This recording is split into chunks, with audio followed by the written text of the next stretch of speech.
Hi and welcome to our volunteer podcast. Today we are delighted to be joined by Sally and John, who are both volunteers for Ardgowan Hospice. We're looking forward to welcoming you today and to discuss the benefits and skills of volunteering. So it would be lovely just to get a wee bit more about yourselves and what volunteering role you do at the hospice. We'll start with yourself, Sally. Hello, I've been volunteering for the hospice now for 6 years. Initially on reception, which was a totally new ball game for me because although I'd worked in admin jobs, it was nothing to do with meeting and greeting the public as they arrive. But anyway, thoroughly enjoy it. Since then, I've also been doing bag packing at Christmas.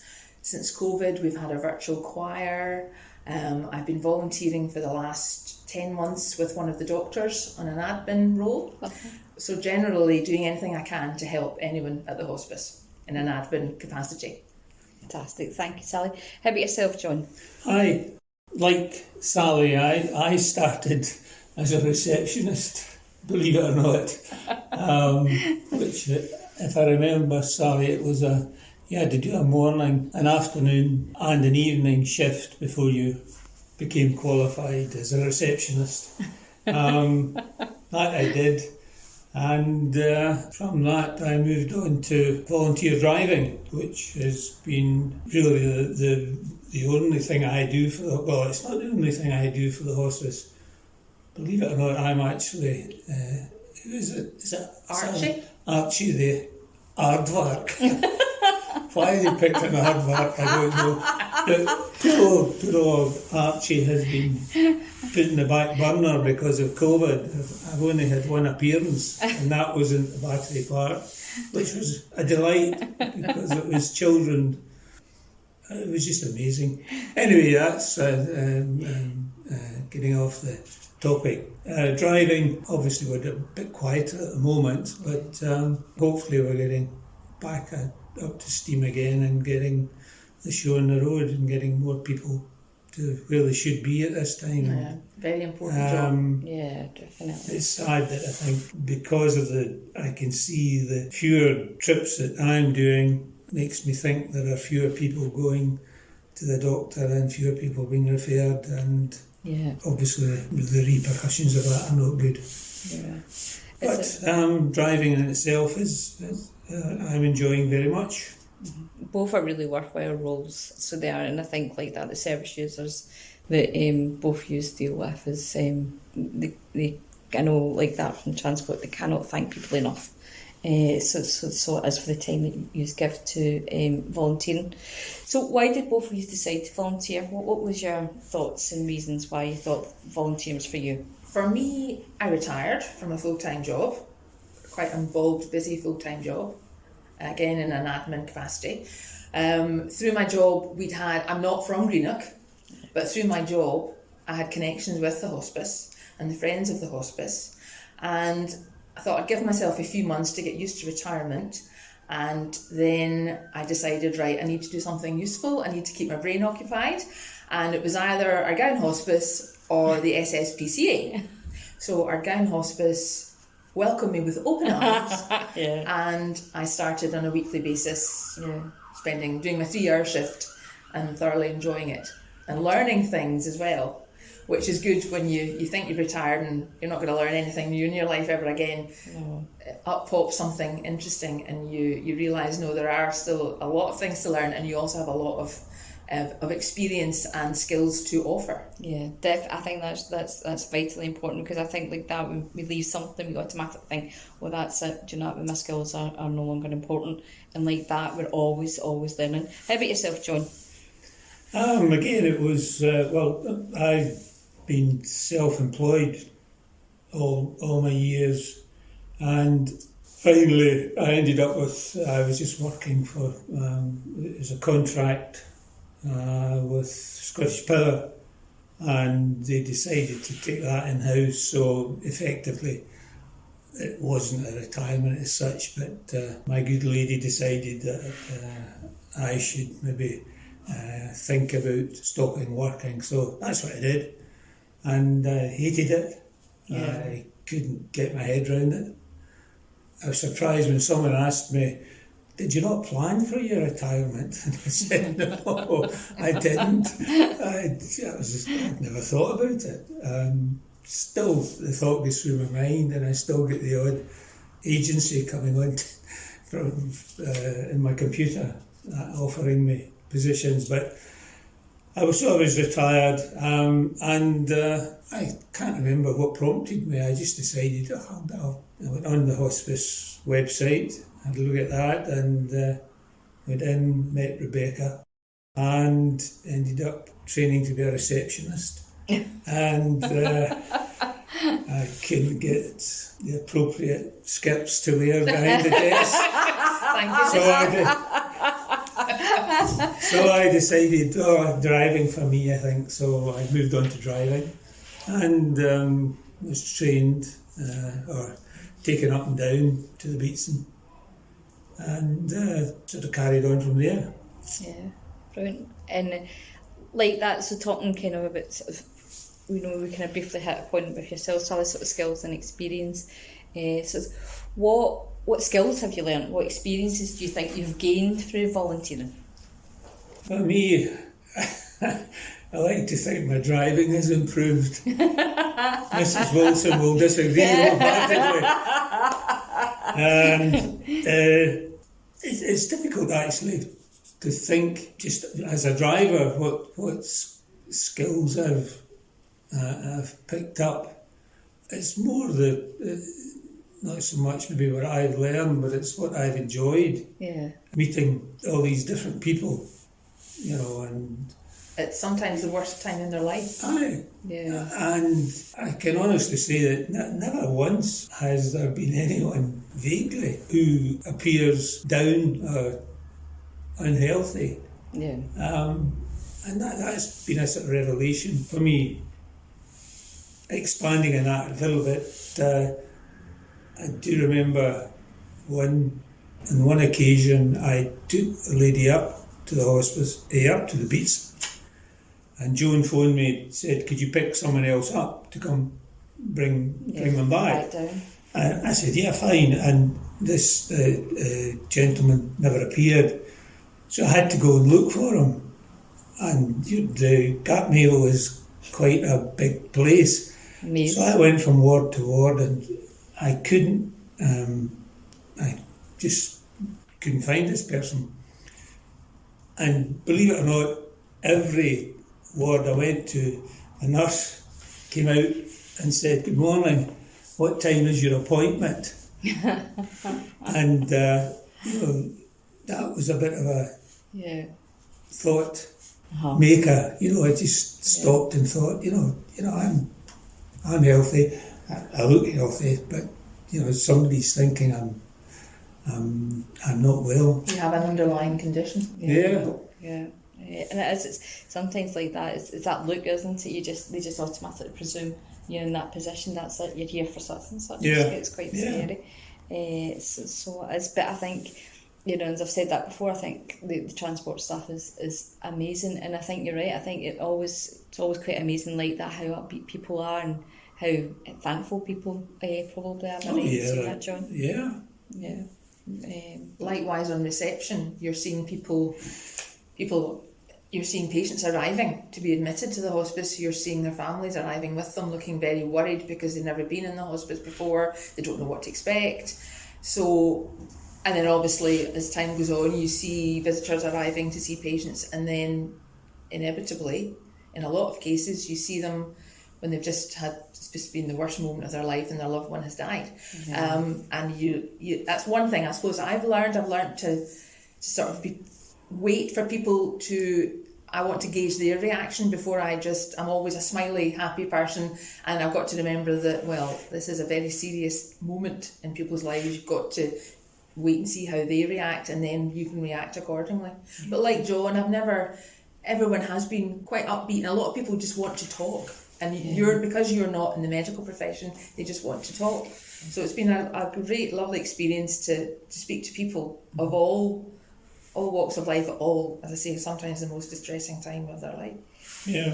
And I think as well as that, I think I might be wrong in saying this, but you guys will know better than I do.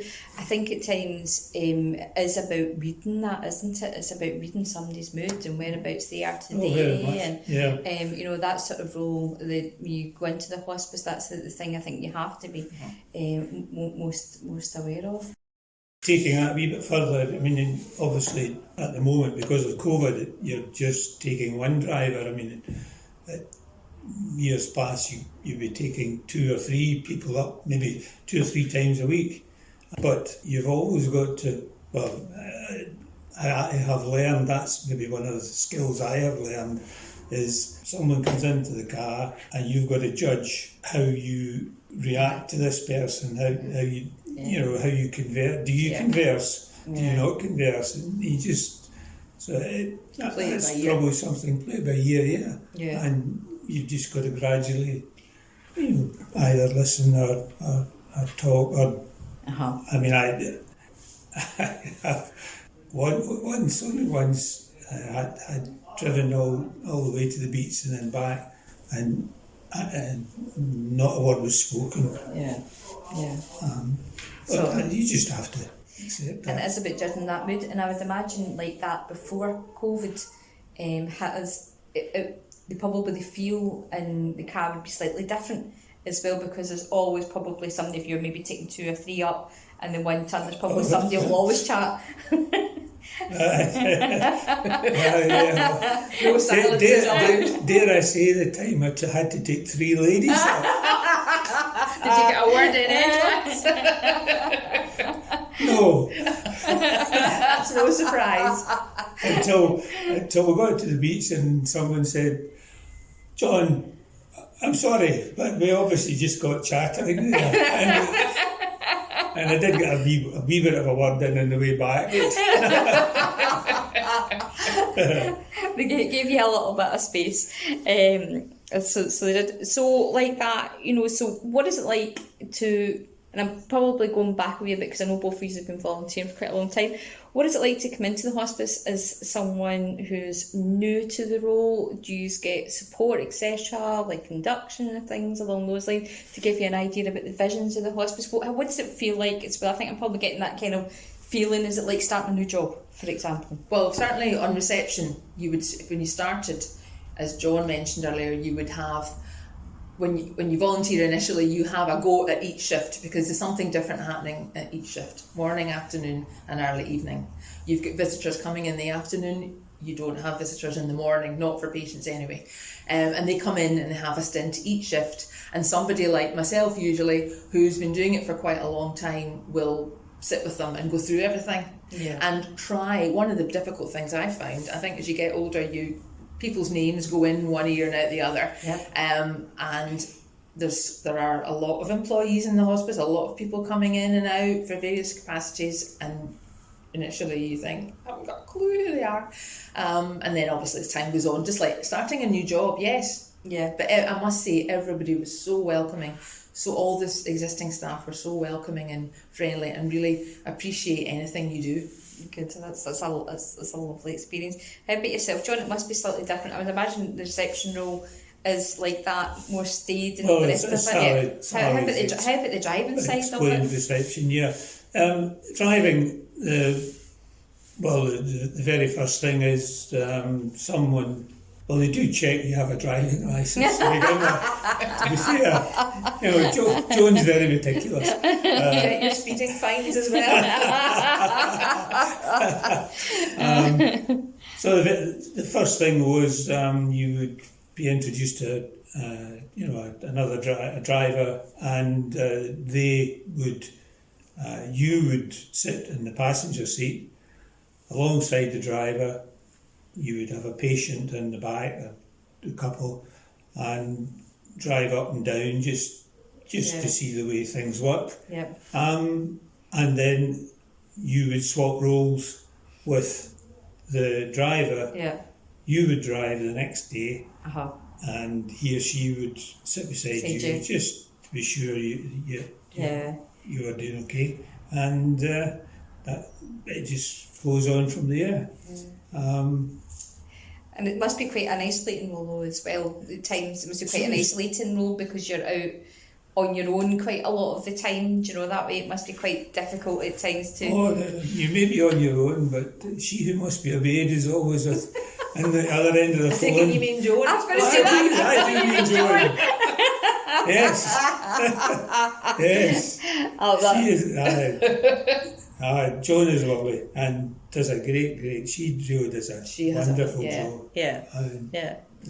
It's lovely to hear, and I'm glad that both of you have been so supported going into your role as well. I think that's really important for new volunteers coming in or getting an idea of anybody's even thinking about it. There's no question. I mean, I think obviously no experience of other places, but I can't imagine how they could give you more support. Yeah, when you go in. And since working with one of the doctors, I've got to know more of them, especially the medical staff, and it's a very happy place to work. Good. Considering what's going on downstairs sometimes and what things that happen, it's a very happy place to work. And there are some wonderful occasions. I think last year there were even a couple of weddings of patients, and it was like just a total, I wasn't involved and I didn't see anything that went on, but the whole building had a party atmosphere. It was such a happy day. Happy day for them. And that would never happen anywhere else other than in a hospice. No, they're very special places, I always kind of think. Indeed. Funny, on that note, my daughter Laura, she started working there about a couple of years ago in admin, and absolutely loves it. And one of the things she maintains is the fact that, she's a full-time employee, but in the back of her mind, she knows that, it's a job, but she's still part of the hospice, part of this entity that is helping people who need help. And it's really, she really enjoys it in there. And I think with doing a bit of bagpacking, which was a very enjoyable experience, although I think it was freezing sometimes. The bag woman but you realise then how much the hospice is appreciated locally. Everybody get out in the community. Just welcome you. At any occasion, I'm really sorry not to have more money for you, but and notes and things and going in that bucket. Everyone just appreciates the hospice so much. It's very local, which I think helps it hugely. It's owned. It always feels that our hospice is owned by the people of Inverclyde as well, and I think that's an amazing. It's an amazing feat to get round to still recognised as being local rather than a bigger charity, which and I don't think you appreciate, as not being a local, again, I didn't appreciate just how small the inpatient unit was. They can't really take that many patients, but considering that size, it's just as if it's one big happy family, and it just plays such an important role in the community. Definitely, and I think that's another thing about, from a volunteering aspect, there's something nice about volunteer for something that's very local. So as in, it changes the community, because the hospice is part of the changing of the community and what it brings to the community and what you guys give back to the community. So I'm going to kind of put you on the spot a wee bit, but you'll be glad to know it's kind of my last prompt. How do you think we could encourage more people into volunteering? I apologise for putting you on the spot. Probably said previous podcasts like that, volunteering is always a wee bit lower in Inverclyde, and we're always kind of thinking of ways of trying to encourage that, and from different levels. So it is, and I'm asking the question simply because we're doing a wee bit of work around it. Do you think it's to do with age, background? Do you think like that the opportunities could be changed? And I know I'm pushing you a little bit, so my apologies. It's a difficult one, Katrina. The hospice already has a big presence in the Greenock Telegraph. When in normal times, I know that they have stands in the Oak Mall, I think. We're on view at Christmas time and concerts and things. And it's hard just try and make the profile as big as possible and get out there. I think it may well be an age thing. It may well, I don't know, a lot of people are anxious about starting something new maybe when they do get older, but I would advise anyone to give it a go. If it doesn't work out, it doesn't work out, but I'm sure for most people it will. I think it's maybe even a personality thing, that depends on just your own way of thinking about life in general. And when I stopped working and thought, well, what can I do? And it was just a sort of natural thought as how to encourage. Honest answer is I don't know. It's difficult. Apart from obviously you're doing this. Yeah. That's something. How social media now is probably the way, but that's probably what's happening. The hospice is doing that anyway. Yeah. I just wish I could think in some sort of magic spell that would encourage lots of people to come forward. And for anyone listening, there are volunteers needed for every single aspect of the hospice, not just reception, not just driving. Yeah. You've got finance, you've got HR, you've got kitchen, you've got cleaning, fundraising, shops, everything.